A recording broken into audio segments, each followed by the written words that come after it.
What is going on YouTube? Welcome back to Eastside RC. Guys, this is the finished product, of course.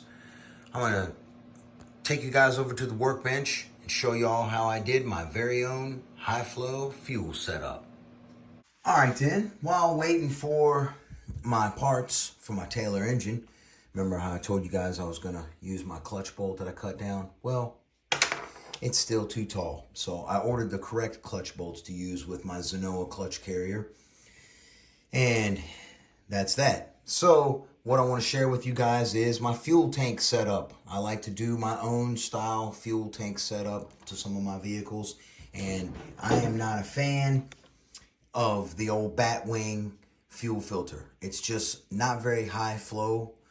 It does work, but it's not very high flow. And since this is a modified engine, I want to have a nice high flow for it like I do for all my vehicles. However, I did something a little different, y'all. I removed the filter completely, and we're just going to go with this right here. I added a little brass nipple on the end where it's going to be doing its sipping, and I did my own little high flow fuel fittings right there. My brother Alan, my engine builder, he gave me these fittings to join the two gas lines together. When you take a tank out and you got gas in it and you don't want it to spill and you want to save the gas, you can put the two gas lines together with these little fittings right here. So they're really nice. So what I did was I used a smaller gas line on this side, however, same diameter as this, same inner diameter as this hose right here. So I got this will create a nice seal. See how it's pushed all the way up to this barb? And this line can sometimes be very stubborn, so you just simply use a heat gun, y'all. And voila, it goes right on. All right, so you can even like put it up on there to start and then heat it a little bit and then force it on the rest of the way. And it shouldn't be a fight. It should be very easy to do.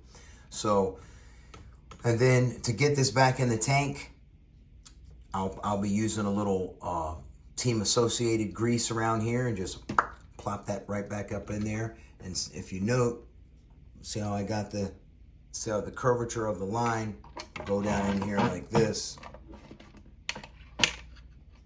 Okay, and then it'll be right at the bottom there, but not totally at the bottom.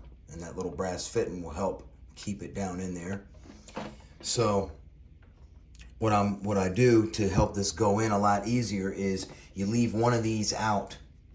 So this is somewhat pliable. And then once it's seated in there, you can mash this in there. And this is a no leak seal right here.